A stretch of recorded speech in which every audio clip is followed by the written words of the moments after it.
नमस्कार। आज ओपीडी में हमारे साथ हैं हमारे पेशेंट हैं तरुण जी।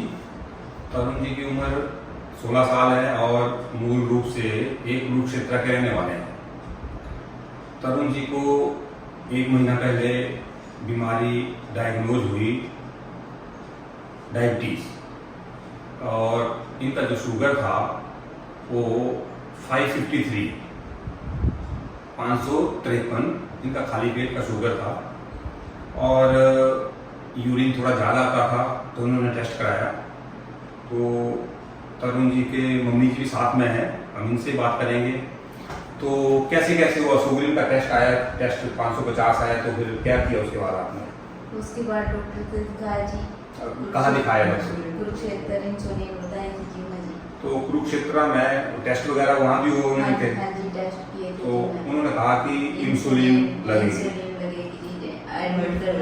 एडमिट करना पड़ेगा, क्योंकि क्या था कि ये बेसिकली इंसुलिन डिपेंडेंट डायबिटीज थी। 2 किस्म के डायबिटीज रहती हैं, 2 किस्म का शुगर रहता है। एक तो जो दवाइयों ठीक हो जाता है, एक में जब दवाइयाँ असर नहीं करती तो उसमें इंसुलिन लगानी पड़ती है।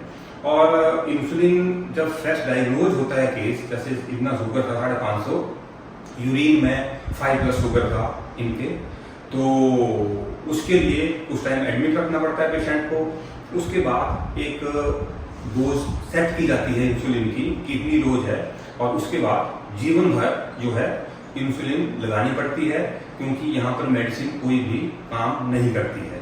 तो कुरुक्षेत्र में उन्होंने कहा कि इंसुलिन लगानी पड़ेगी। तो उसके बाद कहीं और भी दिखाया आपने फिर? नहीं जी, हम आपके पास ही आए। कुरुक्षेत्र के बाद फिर हमारे पास आए और किसी डॉक्टर ने आगे इनको रेफरेंस दिया यहाँ पर आने का। और यहाँ पर जब पूरा इनको सही तरीके से चेक किया गया, तो आयुर्वेद का सिद्धांत है कि अगर रोगी जो पथ्य अपथ्य का सही पालन करे, परहेज करे, आयुर्वेद में चिकित्सा के चतुष्पाद कहे गए हैं, 4 गुण वैद्य के, डॉक्टर के, 4 गुण मरीज के, 4 गुण दवाई के, और 4 गुण जो दवाई दे रहा है परिचारक उनके। अगर ये 16 गुणों से युक्त चिकित्सा है, तो देखा जाता है इसी के साथ साथ दवाई के साथ साथ, दवाई तो युक्तिवापाश्रय चिकित्सा है, आयुर्वेद में दैवोपाश्रय और सत्वजय चिकित्सा भी कही है कि दवाई तो आपने देनी है, लेकिन अपने मन को कैसे कंट्रोल करना है, अपने विचारों को कैसे कंट्रोल करना है। डिवाइन थेरेपी, दैवोपाश्रय चिकित्सा। कई बार ऐसी बीमारियों का कारण बीज दृष्टि भी होता है कि आपको हेरिडिटरी, जेनेटिक कई बार ये बीमारी रहती है। तो शायद दादी जी को भी, हाँ, तो दादी जी को भी ये दिक्कत थी। तो बीज दृष्टि मतलब कहीं ना कहीं जेनेटिक आप में ये दिक्कत आई हुई है। और इन्होंने सवाल पूछा कि मुझे बीमारी क्यों होगी। एक 16 साल का अगर बड़ा मुश्किल होता है ऐसा जवाब देना कि बीमारी क्यों होगी, तो बहुत सारे कारण होते हैं। कुछ व्याधियाँ बीज दृष्टि के कारण होती हैं, कुछ व्याधियों को आयुर्वेद में शरीर स्थान के पहले और द्वितीय अध्याय में, अतुर्गोत्रीय अध्याय में कर्मज व्याधि भी कहा गया है कि कुछ पूर्व जन्मकृत कर्म, जिसे हम दैव कहते हैं, जब उनके कारण भी आपको कुछ व्याधियां होती हैं। और दैव के लिए आपको चिकित्सा कौन सी करनी पड़ेगी? दैवोपाश्रय। तो उसमें क्या है? डिवाइन थेरेपी, मतलब जो उनकी ट्रीटमेंट चली, उस ट्रीटमेंट में उनको ब्रह्म मुहूर्त में उठना, सुबह योग एक्सरसाइज करना, और वो सारी चीजें जो है वो बताई गई। मतलब सत्वजय चिकित्सा, डिवाइन थेरेपी, दैवोपाश्रय चिकित्सा, साइकोथेरेपी, योग, प्राणायाम, गेम, डाइट, लाइफस्टाइल में बदलाव, ये सारी चीजें होने के बाद जो है रिजल्ट हमारे सामने जो आया। पहले 513 शुगर था, उसके बाद घटता घटता 450, 350, 250, और अभी कब रिपोर्ट को आया? लास्ट रिपोर्ट कल कराई, तो कितना आया? 114 का शुगर जो खाली पेट आया। जो HbA1c एवरेज शुगर था उसकी वैल्यू भी 15 है। 3 महीने बाद हम दोबारा जो करवाएंगे। तो जब आपको पता लगा तो क्या लगा, मन में क्या विचार आया? जैसे पता लगा, आप बताएंगे कि मदन है कि जैसे आपको पता लगा कि मतलब इतना जो है शुगर आ गया इनका, तो कैसा लगा उस टाइम? तो टाइम आप सुन हो गए होंगे।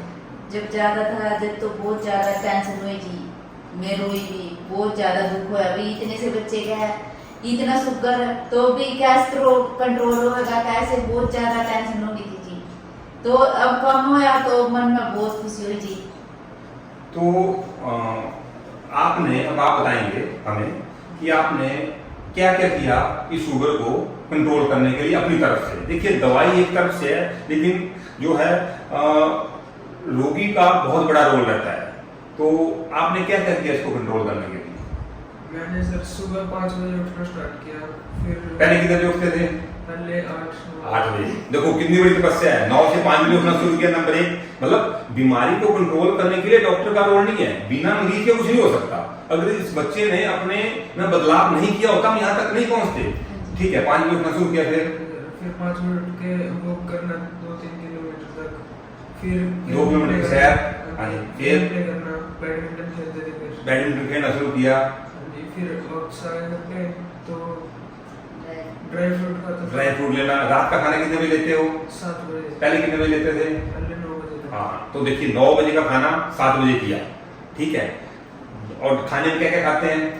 खाने में चने की सब्जी, दाल, फ्रूट और सलाद कितने ले रहे हैं? फ्रूट सलाद 800 ग्राम। आप हैरान होंगे, कई बार हम कह देते हैं कि जी आपका शुगर बढ़ा हुआ है और आपने फल नहीं खा रहे, ऐसे कहते हैं लोग। हाँ जी सर। इसके फ्रूट सारे बंद कर दिए थे, ये तो आपने कहा भी ये खाने हैं, इसके फ्रूट भी बिल्कुल ही बंद थे जी। तो आप हैरान होंगे कि फ्रूट बंद कर दिए गए थे और ये कह रहे हैं भाई साहब कि 800 ग्राम, 2.25 किलो फ्रूट रोज खा रहे हैं। हाँ जी, कह रहे हैं जी। 2.25 किलो फ्रूट रोज खाने के बाद शुगर 550 से 140 हो गया, और हम कहते हैं कि फ्रूट से शुगर बढ़ता है। तो देखिए कहीं ना कहीं जो रिसर्चेज हैं या जो चीजें रिप्रेजेंट की जाए, कहीं ना कहीं तो गड़बड़ है। तो भरपेट 2 बार जो है फल खा रहे हैं, भरपेट खाना खाते हैं, लेकिन उसको जो है कंज्यूम भी जो साथ जो कर रहे हैं। तो जब शुगर आपको आया, मम्मी की बात तो लोग, माता तो दुखी होती है, तो आपको क्या लगा उस टाइम? आप भी दुखी हो गए कि लाइफ टाइम के लिए, क्योंकि इंसुलिन लगना, देखिए शुगर, आपको शुगर हो गया, गोली खा रहे हैं, चल पड़ता है, नहीं पता लगता शुगर। इंसुलिन लगाना, उस पर डिपेंड होना, ये बहुत दिक्कत, बहुत टेंशन हो गई थी जी। इसकी दादी को लगाते थे हम। अच्छा, दादी को लगाते थे? हाँ जी, दादी को लास्ट टाइम में 2 महीने लगा जी। शुरू से तो उसको भी नहीं थी, तो लास्ट बार जब गुजरे में 2 महीने पहले इंसुलिन लगाने लगे थे। मुझे भी डॉक्टर ने लाइफ टाइम के लिए बताया था। तो अच्छा। एडमिट भी करे थे जी मैं, तो फिर मम ना एडमिट करे ना वो, तो फिर मम माता किसी ने सलाह दी भाई उसके पास जाओ, ठीक हो जाएगा। ठीक है, तो हमारे पास आए, तो देखिए अगर डॉक्टर वैद्य पूरी कोशिश करता है, डायग्नोस सही बनता है, और आप तीनों चिकित्सा पद्धतियों युक्ति का पास करें, दैवों का पास करें, सकते हो जो इसका अनुसरण करते हैं, रोगी का मनोबल सही है, रोगी आपकी पूरी बात मानता है। देखिए मंदिर जाना, गौशाला जाना, ऐसे भी एक्टिविटीज जो है, पाठ करना, हनुमान चालीसा का पाठ रोज कर रहे हैं, तो कहीं ना कहीं भक्ति भी एक किस्म का योग है। क्योंकि भक्ति क्या करती है, आपको समर्पण, यू हैव टू सरेंडर, आपको कंप्लीट सरेंडर जो है सिखाती है। तो हमारा मैसेज, हमारा जो कन्वे करने का कि दुनिया में ऐसी कोई बीमारी नहीं है जिसका इलाज नहीं है, इस चीज को समझ लीजिए, पहली बात। दूसरी, बीमारी पहले यहां से ठीक होगी, पहले आपको मन में सोचना पड़ेगा, मन में धारणा करनी पड़ेगी। ऐसे डॉक्टर्स के पास जाइए, ऐसे वैद्य के पास जाइए जो आपकी काउंसलिंग करे, जो डाइट की बात करे, जो लाइफस्टाइल की बात करे, जो जीवन शैली बदलने की बात करे, जो सोच को बदलने की बात करे। मेडिसिन लास्ट अल्टरनेट है, मेडिसिन कभी भी फर्स्ट अल्टरनेट नहीं है। यहाँ तो मेडिसिन भी काम नहीं कर रही थी, हमने इंसुलिन पर जो है आने की सोच ली थी। तो अभी हम इनको लगभग 1 महीना आते हुआ है, तो अभी हम दोबारा 3 महीने के बाद इनका दोबारा एक बार टेस्ट कराएंगे, और आगे से जितने भी सिम्टम्स थे सिम्टोमेटिकली बिल्कुल ठीक हैं, लेकिन मुझे लगता है कि ठीक करने वाला तो ईश्वर है, हम तो मात्र एक साधन है, और उसकी रजा के बिना कुछ नहीं हो सकता। इसलिए हम जो भी चिकित्सा करते हैं, जो भी हम कार्य करते हैं, हम भगवान को समर्पित कर देते हैं। इन्होंने जब पूछा, इन्होंने कहा कि क्या ठीक हो सकता है, तो मेरा जवाब था कि कर्म करना है, हमने फल की इच्छा नहीं रखनी है, फल हमारे हाथ में नहीं है। जब निष्काम भाव से आप कर्म करते हैं तो उसका फल अच्छा ही होता है। और आज ये हमारा दूसरा वीडियो बन रहा है। अगर पिछला वीडियो भी आपने देखा होगा कि एक बच्चा जिसको अल्सरेटिव कोलाइटिस था, संग्रहणी थी, जो दिन के 25-30 बार टॉयलेट जाता, 4 सालों से इंग्लिश दवाई खा रहा है, 70,000 का उसको एक इंजेक्शन लग रहा है 1 हफ्ते का, उसके बाद भी बच्चा ठीक नहीं है। और आयुर्वेद में आने पर वो 1 महीने में वो बच्चा 50% ठीक हो रहा है। तो all powers are within me, अहम ब्रह्मास्मि, सब कुछ आपके अंदर ही है। जब वो पावर निकल जाए ना अंदर से कि हाँ यार मैंने ठीक होना है, I have to heal myself. और बड़ी अच्छी जब पहले दिन आया था वो अंदर से पॉजिटिव हो गए थे ना, आपको ऐसा लगा था कि नहीं मैं ठीक हो सकता हूँ। हाँ जी, वो श्लोक था जी, मोटिवेट जी ऐसे करते हैं आप सब। हाँ नहीं चलो थैंक यू, ईश्वर की कृपा है। मोटिवेशन भी अगर मैं मोटिवेट क्यों कर पाऊंगा, अगर मेरे अंदर कुछ पॉजिटिव है मैं आपको दे पाऊंगा। हाँ जी। और वो पॉजिटिविटी कहाँ से आती है? वो आपको रूटीन में मंदिर जाने से आती है, और रूटीन में पाठ करने से आती है, रूटीन में प्रकृति के नजदीक रहने से आती है, रूटीन में सेवा करने से आती है। तो ईश्वर को याद करते रहिए, उसके बिना कुछ भी नहीं हो सकता। और हर एक कार्य करते हुए उसको समर्पित करते चलिए। आप बैडमिंटन खेल रहे हैं, उसको समर्पित है, इससे क्या होगा छोड़ दीजिए। जब इस तरीके से आप जीवन में काम करेंगे तो, क्योंकि अभी तो आपको 16 साल हो रहा है, आपने बहुत आगे जाना है, तो जो आप तय करेंगे ना वही हो जाएगा। उसी के टेक अप वन आइडिया, एक आइडिया ले लो और make that one idea your life, उसका अपना जीवन बना लो। ड्रीम इट, उसी के बारे में सोचो, उसी के बारे में विचार करो, तुम्हारे शरीर में वो आइडिया जाए, वो विजन जाए। और रोगियों के हिसाब से कि मैंने ठीक होना है, I have to heal myself. बार बार सुबह दोपहर शाम सिर्फ इसी चीज को सोचते रहिए। संकल्प श्रेष्ठ औषध, बेस्ट मेडिसिन है संकल्प, मनोबल, इच्छा शक्ति। अगर वो आप में जागृत होगी, ये छोटी मोटी बीमारी है, तो हर रोज जब मंदिर जाना है, गुरुद्वारा साहब जाना है, ईश्वर का धन्यवाद करना है, मांगना नहीं है कुछ। यू हैव टू सेंटर कि जो दिया उसके लिए बहुत बहुत शुक्राना। और जीवन जो है अगर इस तरीके से आप जिएंगे, मतलब अकेला काम नहीं करना है, ईश्वर को भी उसका भी ध्यान देना है, शरीर का भी ध्यान रखना है। तो क्योंकि हमारे जो रोगी होते हैं ये भी हमारे गुरु होते हैं, इनकी अगर ट्रीटमेंट करते हो मुझे भी बहुत कुछ सीखने को मिलता है। ठीक है, कि 16 साल का बच्चा कैसे अपने कंट्रोल कर सकता है, कैसी चीजों को बदलाव कर सकता है, नहीं तो कंट्रोल करना बड़ा मुश्किल है। तो आपको कैसा लगा इसका कंट्रोल? अच्छा लगा जी, अच्छा लगा। मैंने ये था भी ये कंट्रोल कर नहीं पाएगा, मतलब कि भूख बर्दाश्त नहीं होती जी, फिर इन्हें कर ली। हाँ ठीक है। तो देखिए क्या है ना, कंट्रोल जब करता है जब कोई पॉजिटिव लगता है ना, कि जब लगता है कि हाँ कुछ ठीक हो रहे हैं, कुछ ऐसा होने वाला है, तो हिम्मत हौसला बढ़ता है। जैसे जैसे घटता गया, कम होता गया। जब आपने कहा अभी इसको सुबह शाम ही खाना खाना है, तो मेरे मन में ये अभी एक मैं माँ हूँ, तो अगर ये मांगेगा तो फिर मैं क्या करूंगी? बिल्कुल। हाँ जी, फिर इन्हें कंट्रोल कर लिया जी खुद पर। तो नियम क्या था कि रात का खाना सूरज छिपने से पहले और सुबह का खाना आपने 11 बजे लेना है। इस तरीके से 2 बार आपने जो है खाना खाना है। देखिए आयुर्वेद में कहा है कि बीमारी को ठीक करने के लिए ना व्यक्ति को जितेंद्रिय होना पड़ेगा। जितेंद्रिय जिसने अपनी इंद्रियों को जीत लिया। इंद्रिय मतलब कुछ खाने को दिल कर रहा है, जीवा की लोग रुकता है, नहीं खाना, कुछ आंखों से कुछ सुनने। तो इस तरीके से जब आपने अपने विचारों को कंट्रोल कर लिया, जब आपने खान पान में कंट्रोल कर लिया, जब आपने रहन सहन को मैनेज कर लिया, तो आपको बीमारियां नहीं लगेगी। और जो मैंने कही थी कि कुछ व्याधि हैं जिनको कर्मज व्याधि कहिएगी, पिछले जन्म के कुछ कर्म है, अगर उनको उनकी चिकित्सा भी देशवाचार्य चर्च में बताइए कि कोई कर्मज व्याधि होती है, बीज दृष्टि से कोई व्याधि होती है, तो उसमें आपने मेडिसिन तो लेनी है, लेकिन उसके साथ साथ आपने योग प्राणायाम भी करना है, जिसको हम सत्वजय चिकित्सा कहते हैं। आपने पूजा पाठ भी करना है, माता पिता की सेवा, गुरुजनों का आशीर्वाद, कोई जप, कोई तप, कोई पाठ, कोई हवन, कोई मणि को धारण करना। इस तरीके से जब आप इस तरीके से चिकित्सा करेंगे, उसका अनुसरण करेंगे, तो दुनिया में ऐसी कोई भी बीमारी नहीं है जिसका इलाज नहीं हो सकता है। और इस बच्चे ने, इस बालक ने दिखा दिया है कि जो इंसुलिन डिपेंडेंट डायबिटीज जिसे हम कहते हैं, वो भी रिवर्स हो सकती है। 550 से 140 का सफर जो तय किया, और कितने दिनों में, 1.5-2 महीने में। लेकिन इसका बड़ा कारण था कि इसने इंसुलिन नहीं लगवाई। एक बार इंसुलिन लगवाना शुरू कर देता तो हमारी दवाई ने जितना 1 महीने में काम किया उसके 6 महीने में भी काम करना था।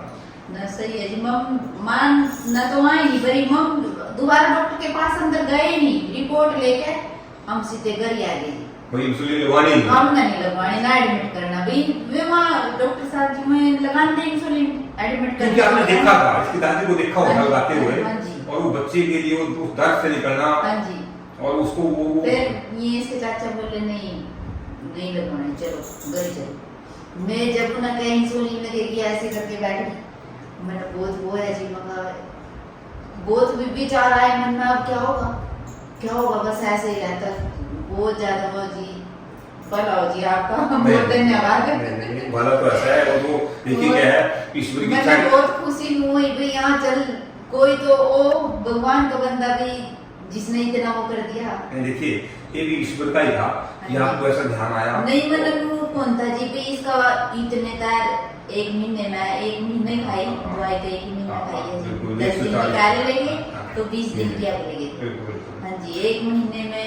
और देखिए टेस्ट भी पहले भी इन्होंने करवाए थे, अब भी इन्होंने करवाए। हमारे यहाँ कोई टेस्ट नहीं हुए, कई बार ऐसे होता है ना कि कोई मैंने रिपोर्ट में गड़बड़ कर दी, मुझे हो जाता है क्या टेस्ट हुए।